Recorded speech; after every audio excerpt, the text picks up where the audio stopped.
सवालों का आपने जवाब दिया और किस तरह से पंचायत के लेवल पर शिकायतों का निर्वाहन जो है वो किया जा रहा है, इसको आपने बेबाकी से रखा। बहुत बहुत शुक्रिया। और हमारे इस खास कार्यक्रम मंच को हम आगे बढ़ाएंगे और अगले सेशन की अगर हम बात करें तो बहुत ही खास ये सेशन होने वाला है। जेपी दलाल कृषि मंत्री हमारे मेहमान होंगे और साथ ही इस सेशन को होस्ट करेंगे managing editor India news Haryana Sundar Solanki ji. Sir please come on stage. और इस सेशन की बात करें तो कृषि से जुड़े तमाम अहम मुद्दों को लेकर चर्चा होगी। पिछले समय में किसानों को जो फसल से जुड़ा नुकसान हुआ है उसको लेकर किस तरह से सरकार एक्टिव मोड में नजर आ रही है, किस तरह से तमाम कदम उठाए जा रहे हैं, इसको लेकर आगे चर्चा होगी। सुंदर जी, ओवर टू यू। मेरी नींद को दिक्कत न भजन से है, मेरी नींद को दिक्कत न भजन से है न अजान से है, मेरी नींद को दिक्कत रोजगार के लिए पिटते जवान और खुदकुशी करते किसान से है। सर स्वागत है आपका। दलाल सर, किसान भाई ऊपर वाले से ऐसे लग रहा है जैसे ऊपर वाला नाराज हो गया है। सरकार पे तो वो ज्यादा डिपेंड करते नहीं, सरकार से उम्मीद भी ज्यादा नहीं करते हैं। अब हालत ये हो गई है कि उन्होंने जो बरसों अपनी मेहनत जो इस साल की, उस पर ऊपर वाले की मौसम की मार पड़ी है। मुआवजा, गिरदावरी, ये बहुत सारे सवाल उसके जहन में हैं। कब तक हो जाएंगी, कौन कौन से जिले में हो जाएंगी, कितना मुआवजा मिलेगा? सुंदर जी, ये सही है कि किसान संकट में है, प्रकृति की उसको मार पड़ी है और जब उसकी फसल काट के घर ले जाने का वक्त आया था और उसकी उम्मीदें थी कि वो अपने परिवार को कुछ सुख सुविधाएं देगा, उस वक़्त प्रकृति उससे नाराज हुई है और किसान की आंखों में आंसू है।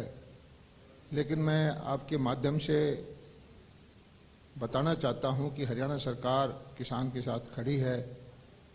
पूरा का पूरा जो हमारा सामर्थ्य है वो हम लगाएंगे और किसान को जो उसकी क्षति हुई है, नुकसान हुआ है, उसकी भरपाई करने की कोशिश करेंगे।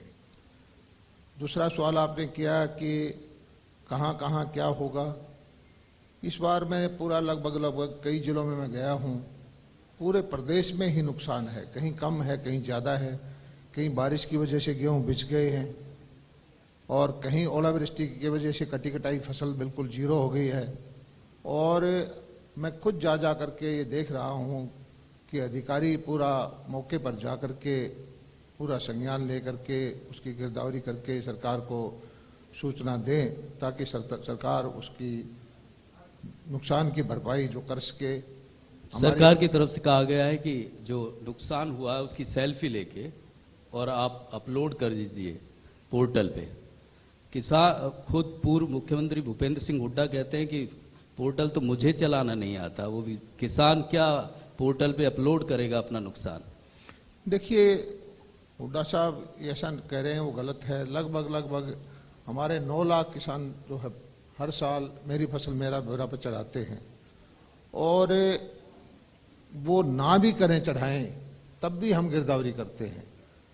कई जगह किसानों की ये समस्या आती थी कि नुकसान ज़्यादा है, पटवारी या तहसीलदार कम चढ़ा देते हैं, इसलिए हमने ये व्यवस्था की थी कि आप अपनी मर्जी से क्षतिपूर्ति पोर्टल है उस पर चढ़ा दीजिए और अगर मिसमैच होगा, अधिकारी कम कहेंगे तो वरिष्ठ अधिकारी से हम जांच कराएंगे और किसान का और उसका अधिकारियों का जो मिसमैच है उसको वेरीफाई कराएंगे। इसलिए किसानों की सुविधा के लिए ये हमने वो पोर्टल चालू किया है और इस पोर्टल से फ़ायदा भी किसानों को बहुत हो रहा है।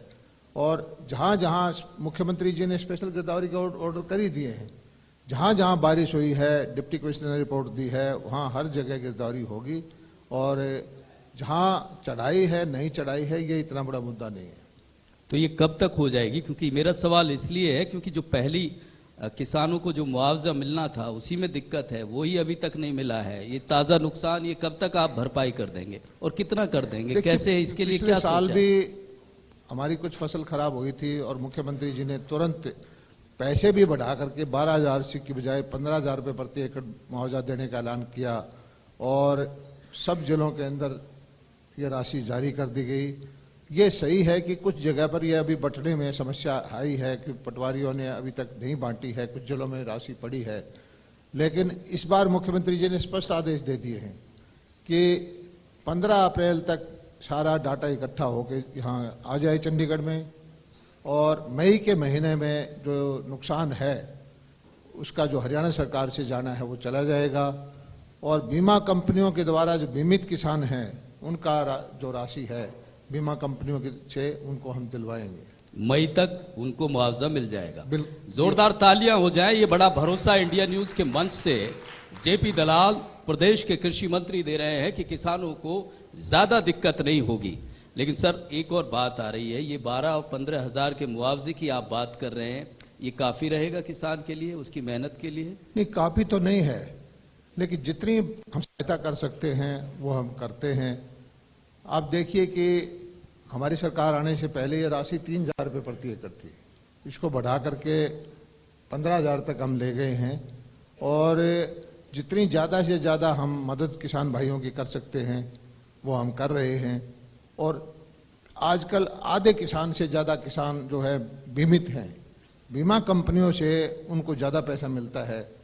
हरियाणा के अंदर मैं समझता हूँ कि लगभग 6,000 करोड़ रुपया बीमा कंपनियों के द्वारा किसान भाइयों को दिया गया है। 1577 करोड़ रुपए का सिर्फ प्रीमियम उनसे लिया है, और उससे उनको ज़्यादा पैसा मिलता है। हमारे से वो लगभग जितना नुकसान होता है, जितना प्रतिशत भी होता है, उतनी राशि उनको मिल जाती है। विपक्ष कहता है कि दरअसल यहाँ बीमा कंपनियां कमाने के लिए आई हुई हैं, किसानों का भला करने के लिए नहीं आई, किसानों को राहत देने के लिए नहीं आई। सुंदर जी, तो रिकॉर्ड की बात है, हरियाणा के अंदर जब से प्रधानमंत्री फसल बीमा योजना लागू हुई है, 2016 से लागू हुई, बहुत दुष्प्रचार किया गया पक्ष के द्वारा कि इससे किसान मारा जाएगा, इससे सेठ साहूकार बन जाएंगे। लेकिन सारा हरियाणा सरकार का पैसा, केंद्र सरकार का पैसा, किसान का पैसा, तीनों मिला करके जितनी भी बीमा कंपनियों को टोटल 5450 करोड़ रुपए गया है, और 6,000 करोड़ रुपया किसानों में बटा है। बीमा कंपनियां हरियाणा के अंदर 550 करोड़ रुपए घाटे पे हैं। ये रिकॉर्ड की बात है। भाषण लफाजी कर देना, भाषण देना ये एक अलग विषय हो सकता है, लेकिन डाटा को तो आप गलत साबित नहीं कर सकते।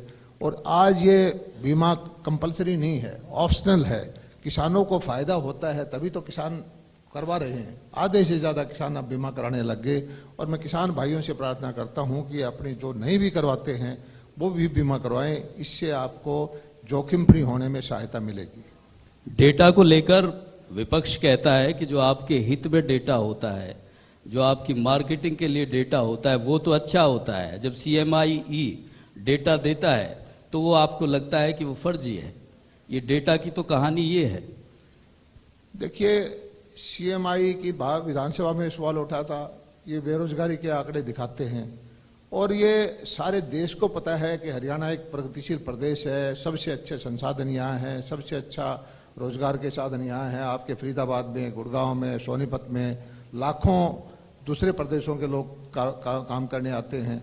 और मैं तो किस खेतों में जाता हूँ, हमारे यहाँ सबसे पिछड़ा इलाका मेरा जिला है भिवानी का, वहाँ पर जो सरसों की कटाई, गेहूं की कटाई, कपास की चुगाई के लिए मजदूर जो है पंजाब और राजस्थान से आते हैं। ये सही है कि व्हाइट कॉलर जॉब चाहते हैं लोग, हमारे पढ़े लिखे युवा, वो नहीं मिल सकती। लेकिन बेरोजगारी के बारे में जो आंकड़े दिए जाते हैं वो निराधार हैं, गलत हैं। युवा करे क्या? और खेती आप लोगों ने ऐसा व्यवसाय नहीं बना रखा कि जिसमें फायदा हो। रोजगार इतना सबके पास नहीं। देखिए आजकल आप लगातार, आपकी सरकार ये कहती है कि खेती मुनाफे का सौदा होगा, आय दुगनी होगी, अब तक जमीन पे दिखता नहीं कुछ। देखिए, भारत का अगर विकास करना है, ग्रामीण क्षेत्र का विकास करना है, तो वहीं पर कारोबार, रोजगार उपलब्ध कराने पड़ेंगे। और पिछले दिनों हमने 2 मेले लगाए HU के अंदर प्रगतिशील किसानों का, दादरी के अंदर जो प्रगतिशील पशुपालकों का। लाखों आदमी वहाँ आए, और वहाँ पर जो आए थे किसान भाई, वो अच्छी आमदनी कर रहे हैं। उन्होंने अपनी सक्सेस स्टोरी बताई है। आज किसान जो है मशरूम के द्वारा, शहद के द्वारा, या बागवानी के द्वारा, और या पशुपालन के द्वारा, या कोई मछली पालन के द्वारा बहुत अच्छी आमदनी कर रहे हैं। और ये जो है परंपरागत कृषि को छोड़ के थोड़ा थोड़ा डाइवर्सिफाई करना पड़ेगा, और उसी यही एक तरीका है हमारे यहाँ विकास का, ग्रामीण अर्थव्यवस्था को आगे ले जाने का, प्रदेश की इकोनॉमी को आगे बढ़ाने का। और लोग इसमें आ रहे हैं। राजनीति करने वाले लोग बयानबाजी करते रहते हैं, लेकिन आम जो नौजवान है अब धीरे धीरे धीरे धीरे जो ग्रामीण उद्योग धंधे हैं, खेतीबाड़ी से जुड़े हुई चीज़ें हैं, मैं आपको बताता हूं कि पैलेट्स बनाने वाले भी सैकड़ों की तादाद में एक एक जिले में आए हैं। जो ब्रिकेट्स बनाते हैं, इससे तूड़े से, ब्रिकेट सरसों के से, कपास के बनछटी से, वो कारोबार भी कर रहे हैं। 1000 आदमियों ने मछली पालन किया है। 10,000 का हमारा टारगेट है कि आने वाले 3-4 साल में 10,000 बेरोजगार बच्चे मछली झींगा उत्पादन के द्वारा उनकी आमदनी करोड़ों में हो जाएगी 3-4 साल के अंदर। तो इस तरह की योजनाएं हम उनको समझा भी रहे हैं, ट्रेनिंग भी दे रहे हैं उनको। बहुत अच्छी बात है दलाल साहब। ये जो पीढ़ी बैठी है सामने, ये क्या ऐसी स्थिति, आदर्श स्थिति हो सकती है कि हम अपनी पीढ़ी को कहें कि किसान बनना है, इंजीनियर नहीं बनना, डॉक्टर नहीं बनना, ये पेशा, खेती का पेशा लोगों के पेट भरने का है, सबसे बड़ा अन्नदाता का पेशा है। ये क्या ऐसी स्थिति, ये आदर्श है, हालांकि इसकी संभावना नहीं, लेकिन क्या आप ऐसा भरोसा दे सकते हैं कि हम आने वाली पीढ़ियों को कहें कि बेटा किसान बनना है? अभी तो हालात ये है कि जो किसान है वही ये बात खेती छोड़ते जा रहे हैं। कि एक वक्त था जब कृषि को सबसे सर्वोत्तम कारोबार माना जाता था, और कहावत भी थी, उत्तम कृषि मध्यम व्यापार, और नौकरी को तो सबसे नीचे माना जाता था। लेकिन अब धीरे धीरे मानसिकता बदली है, और मैं समझता हूं कि हमें अपनी जो जनता को वही सम्मान कृषि के लिए लेके आना पड़ेगा। इसीलिए हमने कृषि कल्याण प्राधिकरण बनाया है। हमने किसानों को जो उत्कृष्ट, जो प्रोग्रेसिव फार्मर है, उनको इनाम दे रहे हैं। आपने देखा होगा कि पहली बार हरियाणा प्रदेश में 3 किसानों को पद्मश्री मिला है। सुल्तान सिंह को, जो मछली के किसान हैं, एक जो मक्खी का एक्सपोर्ट करते हैं वो किसान है, एक डेयरी के किसान हैं। तो किसान को सम्मान की दृष्टि से देखना चाहिए, और किसान के बगैर जो है मानवता, क्या जीव जंतु, सब कुछ किसान पर भी निर्भर है। और ये मैं तो एक चीज़ करता हूं कि हरियाणा सरकार किसानों के लिए, खासकर मैं तो अपने आप को सौभाग्यशाली मानता हूं कि इतने बड़े वर्ग की सेवा का मौका मुझे मिला है। इसी परिवार से हूं और इसी किसान खेती में खुद भी करता हूं। मुश्किल है, संकट में है किसान आजकल, लेकिन उसको धीरे धीरे जितना भी संभव हो सकता है, जो सरकारी मदद उनको हो सकती है, जो नीतियां उनको बनाई जा सकती है, जो एजुकेशन शिक्षित उनको किया जा सकता है यूनिवर्सिटी के द्वारा, वो सारे काम हम कर रहे हैं। चलिए, ये जो पहल है और ये जो आपका भरोसा है किसानों के लिए, अच्छी बात है। लेकिन एक और बात आती है सर, ये जो मौसम की मार या ऊपर वाले की मार है, इसके बाद जब किसानों की मेहनत मंडियों में आती है या गोदामों में आती है, तो वो आपके विभाग की लापरवाही की वजह से खराब होती है। उसकी जिम्मेवारी कैसे इंश्योर करेंगे कि जो किसान बड़ी मेहनत से पूरे साल उगाता है वो खराब ना हो? ये हालात हम हर साल ये तस्वीरें देखते हैं और दिखाते हैं कि किस तरह किसान की जो मेहनत है वो अफसरशाही या लापरवाही व्यवस्था की, उसके चलते बर्बाद हो जाती है। देखिए, कृषि सबसे ज़्यादा जोखिम का व्यवसाय है। खेत से लेकर आखिरी घंटे तक, जब सब कुछ अच्छी, इस बार भी देखिए कि फसल पकी हुई थी, किसान के चेहरे पर खुशी थी, और आधे इलाका दक्षिण हरियाणा में सरसों काटी हुई है, और ऊपर से कहीं ओलावृष्टि, कहीं बारिश हो गई, और देखते देखते उसके चेहरे मुरझा गए। ये कई बार मंडियों में भी होता है कि कई मंडियों में, हालांकि हमारे प्रदेश की मंडियों में और प्रदेशों से अच्छी व्यवस्था है, कवर्ड साइड भी है, लेकिन आमतौर पर जब मंडियां चलती हैं, बारिश हो जाती है, और किसान भाइयों जिनका अगर तुला नहीं है, अगर एक बार तुलाई हो जाती है तो वो तो फिर सरकार का या आड़ती का माल हो जाता है। ऐसे संकट में आता है, और इसके लिए यही है कि मंडियों का जितना सुदृढ़ीकरण करें, जितना कवर्ड बनाएं, और जितना ज़्यादा से ज़्यादा सुविधाएं हम दे सकते हैं। पर हर साल की ये तस्वीरें आना, इसका मतलब क्या है कि ये जो विषय है आप लोगों गंभीरता से नहीं लेते हैं? नहीं, ऐसा नहीं है कि अब जो है बहुत सारी कवर्ड मंडियां बनी हैं, साइलो भी हमारे यहाँ बन रहे हैं। मंडियों का जितना अच्छा जाल हमारे प्रदेश में है, देश से बेहतर है, और ज़्यादा इसको हम अच्छा करेंगे, और भविष्य में आने वाले वक्त में कोशिश करेंगे कि ऐसी स्थिति से हम टले। चलिए एक और भरोसा दे दीजिए हमारे किसान भाइयों को कि ये जो डीएपी यूरिया इसके लिए एक लंबी लाइनें लगती हैं हर बरस, इस बरस ऐसी स्थिति नहीं बनेगी, इसके लिए कुछ व्यवस्था कुछ इंतजाम इस बार किए हैं अच्छे? देखिए सोलंकी जी, एक जो कोरोना का साल था, संकट का साल था, और आपको मालूम है कि डीएपी यूरिया ज़्यादातर विदेशों से आयात होती थी, और मैं आपको बताना चाहता हूं कि जो कंटेनर थे फ्रेट के 10-10 गुना ज़्यादा किराया बढ़ गया था, और हमने 3-3, 4-4 हज़ार रुपये में बोरी ला करके यहाँ 266 रुपये में दी है। कोरोना में दिक्कत जरूर थी, लेकिन हमने हर किसान के खेत तक, बिजाई तक हमने यूरिया डीएपी दी है, और वो संकट अब नहीं है। अब हमारे पास पर्याप्त भंडार है। 3 लाख के आस 2,86,000 आज का स्टॉक हमारे पास है। हर रोज मैं मोबाइल पर देखता रहता हूँ हर कितने जिले में स्टॉक है, यूरिया का है, डीएपी का भी हमारे पास 70-75 हज़ार। तो इस बार दिक्कत नहीं होगी? कोई दिक्कत नहीं होगी। और ये है कि पीओएस से बढ़ती है ये, तो लाइन कहीं कहीं लग जाती है। किसान भाइयों से मेरी प्रार्थना है कि थोड़ा सा एक दिन में के बजाय आगे पीछे करके इसको लेंगे तो आपको समस्या नहीं आएगी। स्टॉक की कोई समस्या नहीं है। इस और हम पैक्स को करके गांव में इस बार ज़्यादा भिजवाएंगे ताकि उनको गांव के गांव में मिल जाए। आप कहते हैं कि जो आपकी सरकार है वो किसानों की सरकार है, लेकिन हर साल हर बार ये तो सड़कों पे तो किसान रहते हैं प्रदेश में। आप फिर तैयारी कर रहे हैं दिल्ली पहुंचने की। आप लोगों ने जो वादे दिए थे, ये किसान जो कृषि कानून थे उन्हें वापस लेने के बाद के, वो कहीं कहीं ज़मीन पे पहुंचे नहीं। आप किसानों को ऐसे लगता है कि जैसे बरगला देते हैं, या वो जो वादे हैं उनकी आपको किसानों की फिक्र ही नहीं है। सोलंकी जी, पिछले 2 साल की घटनाओं को आप देख लीजिए। सभी राजनीतिक पार्टी विपक्ष की हैं, उनको कुर्सी का रास्ता जो है किसान के द्वारा ही दिखाई देता है। और जितना काम कृषि के लिए, किसानों के लिए हमारी सरकार ने किया है, चाहे वो केंद्र सरकार हो, प्रदेश सरकार हो, इतना पहले कभी नहीं हुआ। मेरे पास आंकड़े हैं। केंद्र सरकार का बजट 5 गुना बढ़ा है 8 साल में, हमारा सरकार का बजट 5 गुना बढ़ा है। जितना बजट केंद्र सरकार का होता था साल का, उससे ज़्यादा पैसा तो डीबीटी से देते हैं मोदी जी, और किसान उससे संतुष्ट भी हैं। लेकिन किसान के नाम पर राजनीति करने वाले लोग, वो उनको अधिकार है लोकतंत्र में, वो अपने धरने प्रदर्शन नहीं, वो आवाज उठाता है विपक्ष किसानों की। आपने देखा भी होगा कि क्या माहौल था। और वो जो किसान संगठन से जुड़े हुए लोग थे, चुनाव भी लड़के उन्होंने देखा है, पंजाब में चुनाव लड़ा, यूपी में उन्होंने कोशिश की। ठीक है, उनको अधिकार है, वो अपना कर सकते हैं।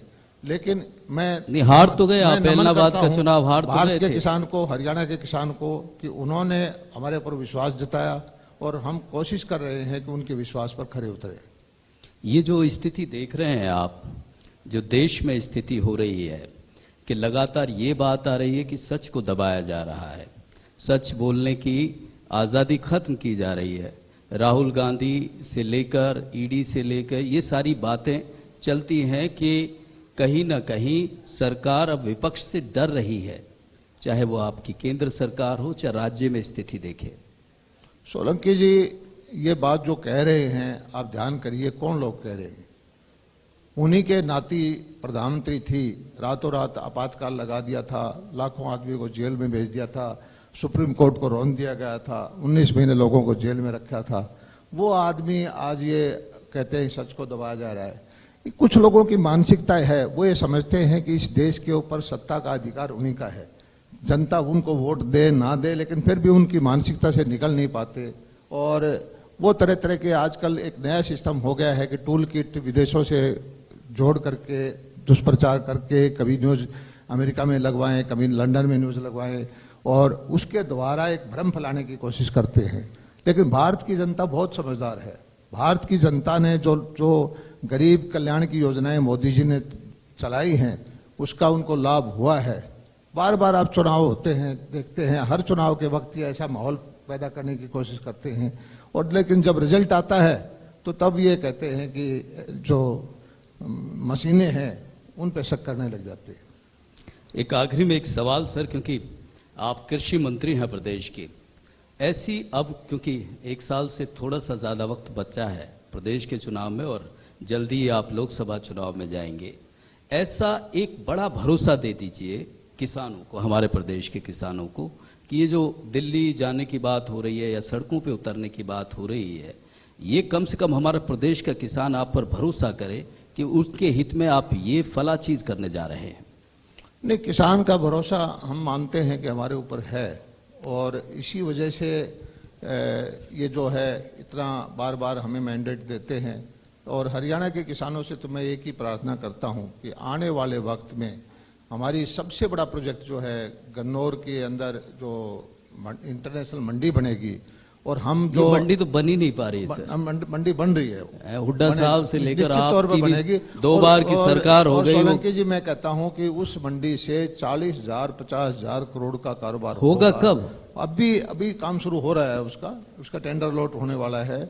और उससे फिर जो हमारे इलाका, जो उत्तरी भारत का बागवानी का हब, सब्जियां यहाँ से पैकिंग होकर के, ग्रेडिंग होकर के विदेशों में जाएगी। इससे हमारे देश की आर्थिक स्थिति, हमें फॉरेन करेंसी भी मिलेगी, किसानों का भाव अच्छा मिलेगा, और हमारी ये जो समस्या है कि हमारा बहुत सारा फल सब्जियां खराब हो जाती हैं, उससे मुक्ति मिलेगी।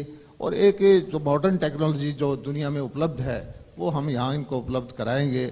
और एफपीओ के माध्यम से, क्योंकि जोत छोटी रह गई है, अब एफपीओ बना करके हम पैक हाउस बना रहे हैं, ग्रेडिंग के, सॉर्टिंग के, कोल्ड स्टोरेज के चेन तैयार कर रहे हैं, तो उससे भी किसानों को जो ये मंत्री जी, मैं ना दरअसल 3 बरस से आपसे ये सवाल पूछ रहा हूँ, ये गन्नौर मंडी का, आपको अगर याद हो तो। गन्नौर मंडी का टेंडर इसी हफ्ते 10 दिन में शुरू हो जाएगा, काम अलॉट हो जाएगा। तो ये टेंडर होने के बाद फिर ये मंडी शुरू होने का हम 2 साल आज का इस हमने मंच पे टाइम भरोसा दे 2 साल का टाइम दिया है। 2 साल के बाद ये विश्व स्तरीय मंडी होगी, दुनिया की किसी भी मंडी के मुकाबले में अच्छी मंडी होगी। जब हम विपक्ष से बात करते हैं ना कि सरकार मंडी शुरू करवाएगी, इस मंडी के जल्दी अंदर करवाएगी, बोले कि सरकार ही नहीं रहेगी, मंडी कहाँ शुरू? इस मंडी के अंदर 15-20 हजार करोड़ की इन्वेस्टमेंट भी आएगी, इससे यहाँ से एक्सपोर्ट भी होगा। हर साल 40-50 हजार करोड़। 10 साल कम रहते हैं मंत्री जी जो मंडी बनी हुई है उसे शुरू करवाने में? नहीं, वो मंडियां तो हमारे यहाँ कोई कमी नहीं है, मंडियों हमने नहीं, ये गन्नौर वाली बात, गन्नौर की बात नहीं, मंडियां हमने इंटरनेशनल मंडी है, लेकिन ये मंडी उन मंडियों से अलग है। इस मंडी का कार्य प्रणाली जो है अंतर्राष्ट्रीय स्तर की होगी, जो दुनिया के अंदर जो मंडियां कारोबार करती हैं उसी तरह से इस मंडी में कारोबार होगा, और उसी तरह से क्वालिटी, पैकिंग, सॉर्टिंग, ग्रेडिंग करके विदेशों तक के हम कम्पीट कर पाएंगे कि हमारा जो प्रोडक्ट है दुनिया में हर जगह हम उनके मुकाबला करने लायक हो जाएंगे। जब आप नगर परिषद के चुनाव हो रहे थे तो आप लोग कह रहे थे कि ये सेमीफाइनल हो सकता है प्रदेश के उसमें, लेकिन उसमें स्थिति देखी आपने, आप कह रहे हैं कि जनता आपको वोट देती है, आप पर भरोसा करती है, लेकिन वहां हालात देखे आप लोगों ने, आप लोगों के पक्ष में वोट नहीं डले। कहां पर? नगर परिषद में जो चुनाव के नतीजे आए।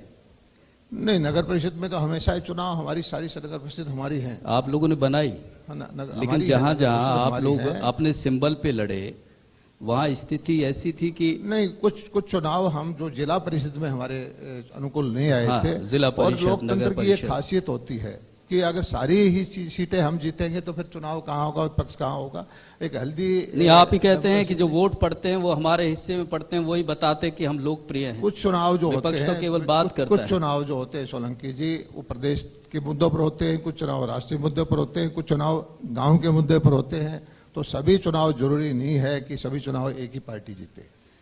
कांग्रेस का हाथ से हाथ जोड़ो अभियान आपको डरा रहा है। आम आदमी पार्टी एंटर कर चुकी है, आईएनएलडी से अभय चौटाला यात्रा पर निकले हुए हैं, तीनों तरफ से आपको घेरा जा रहा है, जनता उनके साथ हो रही है, एक साथ विपक्ष के सुर में सुर मिला रही है, ऐसी कुछ आहटें आ रही हैं आपको?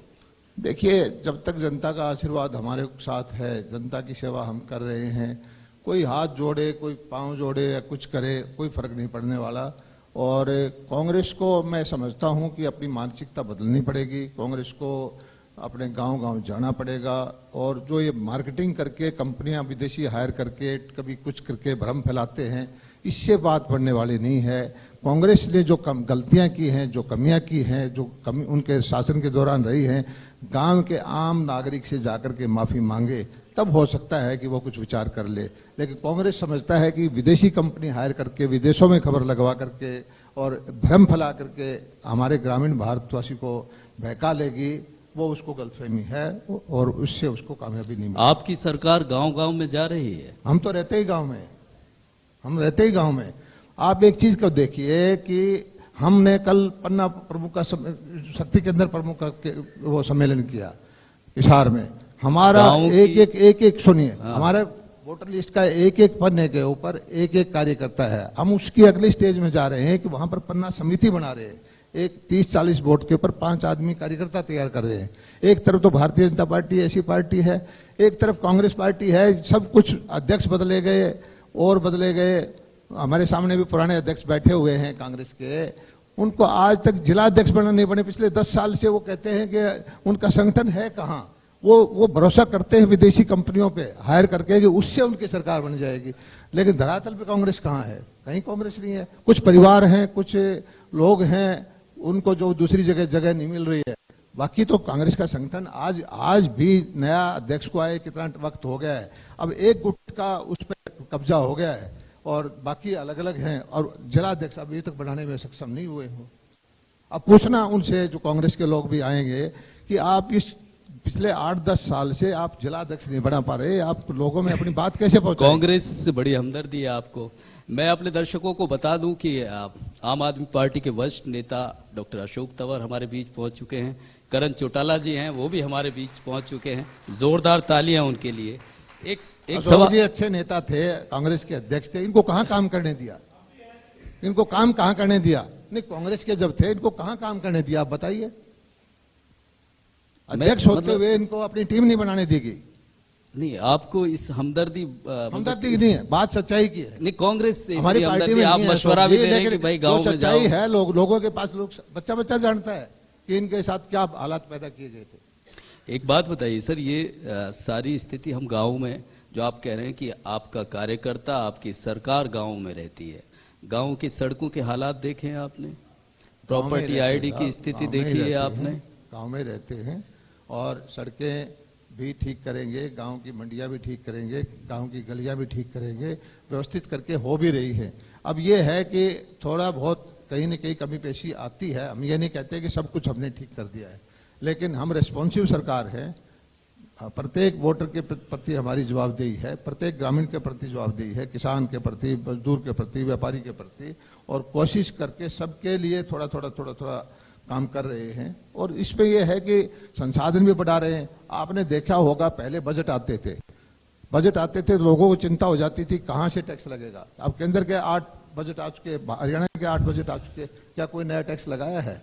आपने देखा होगा कि बिजली का हर बजट से पहले होता था, बिजली के रेट हमेशा बढ़ते थे। हरियाणा में 8 साल से वो बिजली के रेट है। क्या इस चीज को जनता को पता नहीं है? हम 6,700 करोड़ रुपए से ज्यादा ट्यूबवेल का 1-1 लाख का बिल आए, वो 2-2-2.5 हजार रुपए में बिजली दे रहे हैं। क्या किसान भाइयों को पता नहीं है? बहुत सारी चीजें हैं जो बेनिफिशरी है उसको पता है, लेकिन ये जो मैं बता दिया कि कांग्रेस एक परसेप्शन क्रिएट करती है, आयात करती है विदेश से कि भाई आप सोशल मीडिया के माध्यम से भ्रम फैलाओ। लेकिन आज हरियाणा का किसान, हरियाणा का आम आदमी इतना समझदार है, हरियाणा का नौजवान इन चीजों को समझता है। और मैं तो एक ही चीज कहता हूं कि राहुल जी ने यात्रा की और सारे देश में एक माहौल बनाया। 3 महीने कश्मीर में जाके कहा कि भाई हमारी सरकार आएगी तो पुरानी व्यवस्था लागू करेंगे। अरे हरियाणा का ये जवानों की धरती है, किसानों की धरती है, एक घर से फौजी है, उनके आंखों में आंसू आ गए जब उसने उनको 2 दिन याद दिला दिए कि जहां पत्थर मारे जाते थे हमारे सैनिकों पे, और राहुल गांधी जी कहते थे हम वही व्यवस्था दोबारा लागू करेंगे। कौन स्वीकार करेगा ऐसे नेता को? वो तो कहते, वो ये भी कहते हैं कि आप लोगों ने जिस तरह से 8 वर्ष में स्थिति करी है देश की, उसमें लोकतंत्र खतरे में है। वो ये भी कहते हैं कि आप लोग हिंदू मुसलमान की राजनीति कहते हैं। वो ये भी कहते हैं कि महंगाई पुरजोर जो स्थिति बनी है, आम आदमी का खाना मुहाल हो गया है। वो ये भी कहते हैं कि बेरोजगारी पर आप लोग बात नहीं करते हैं। देखिए सोलंकी जी, हम आम आदमी की राजनीति करते हैं, किसान की करते हैं, मजदूर की करते हैं, ग्रामीण भारत की करते हैं। ये सही है कि बेरोजगारी बढ़ी है, कांग्रेस वाले बेरोजगार हो गए। हरियाणा कांग्रेस तो पूरी तरह बेरोजगार है। यहाँ एक व्यापार होता था, धंधा होता था, बदलियों का व्यवसाय होता था, नौकरियों का व्यवसाय होता था, CLU का व्यवसाय होता था, बहुत सारे हजारों आदमी उसमें लगे हुए थे। अगर उनको ये मानते हैं बेरोजगारी बढ़ी है तो हम स्वीकार करते हैं कि बेरोजगारी बढ़ी है। लेकिन आम आदमी को, जो काम करने वाला आदमी है, उसके लिए हम सुविधाएं दे रहे हैं कि वो कमा के खाए, काम करे, अपने भरण पोषण करे, अपने परिवार को पाले। और हम सेवा करने वाले लोग हैं, हम उस मानसिकता के लोग नहीं हैं कि हमें अधिकार है कि सत्ता में रहने का। हम सत्ता में नहीं मानते, हम सेवक बन के रहना चाहते हैं। हम जनता को अपना मालिक मानते हैं, हम जनता के नौकर हैं और व्यवस्था बदलने का हमने काम किया है। और कांग्रेस को और उनके नेताओं को वो समझते हैं कि उन्हीं को अधिकार है। 2024 का चुनाव आ ही रहा है, जनता कितनी आप पर यकीन करती है तय हो जाएगा। बहुत शुक्रिया इंडिया न्यूज हरियाणा के मंच पर पधारने के लिए। फिलहाल एक छोटे से ब्रेक के लिए रुक रहे हैं। बहुत बहुत शुक्रिया सर। जेपी दलाल जी, कृषि मंत्री, आप सर स्टेज पे रहिएगा, आप प्लीज स्टेज पे रहिएगा। और एक बहुत बड़ी जानकारी जरूर आपने यहाँ किसानों के लिए दी है। गन्ना मंडी टेंडर को शुरू करने की बात कही गई है और ये किसानों के लिए शायद एक अच्छी खबर है। इंडिया न्यूज कुछ लोगों को फेलिसिटेट कर रहा है क्योंकि ये वो लोग हैं जिन्होंने कृषि क्षेत्र में योगदान दिया है, कुछ सराहनीय काम किए हैं। मैं एक एक करके नाम अनाउंस करूंगी। Bhushan Goyal, chairman Prabhat fertiliser, sir please come on stage. जोरदार तालियों से स्वागत करिए। ऐसे लोग जिन्होंने कृषि के क्षेत्र में तमाम सराहनीय काम किए, ऐसे लोगों को इंडिया न्यूज हरियाणा फेलिसिटेट कर रहा है, सम्मानित कर रहा है। जोरदार तालियों से स्वागत करिए। अगला नाम है Ram Avtar Garg, Modesto crop protection private limited, sir please come on stage. जोरदार तालियों से स्वागत करिए क्योंकि ये वो लोग हैं जिन्होंने कृषि के क्षेत्र में तमाम अहम योगदान दिए हैं। और अगला नाम है Gurtej Singh, MD Indian Biotech and Chemicals. Gurtej ji please come on stage. बहुत बहुत स्वागत है आप सभी का और जोरदार तालियों से स्वागत करिए। आज इंडिया न्यूज हरियाणा इस मंच के जरिए तमाम अहम मुद्दों को लेकर, राजनीति को लेकर, 2024 लोकसभा चुनाव को लेकर क्या तैयारी है हरियाणा की, और पिछले समय में, पिछले 4 सालों में, 4 साल से ज्यादा का समय सरकार ने पूरा कर लिया और स्पीच कितने तमाम योगदान, जो तमाम विकास के काम किए गए हैं उसको लेकर किस तरह से लगातार काम किया जा रहा है, इसको लेकर लगातार हम चर्चा कर रहे हैं। और अगले सेशन की ओर हम आगे बढ़ेंगे और अगले सेशन के हमारे मेहमान हैं जवाहर यादव, सीएम ओएसडी, कर्ण चौटाला, इनेलो, और इस सेशन को होस्ट करेंगे managing editor India news Haryana Sundar Solanki जी। मैं मेहमानों से रिक्वेस्ट करूंगी sir please come on stage और इस सेशन की शुरुआत की जाएगी क्योंकि किस तरह से लगातार इस मंच कार्यक्रम के जरिए इंडिया न्यूज हरियाणा जनता से जुड़े मुद्दों को उठा रहा है और कैसे लगातार 14 सालों से इंडिया न्यूज हरियाणा की जनता का पसंदीदा न्यूज चैनल बना हुआ है। ओवर टू यू सुंदर जी। बहुत शुक्रिया अनन्या। लगातार इस मंच के जरिए हम प्रदेश की हर वो आवाज उठा रहे हैं जो सरकार तक पहुंचे और जो समस्याएं हैं, जो इशू हैं, उनको कुछ समाधान मिले। सीएम साहब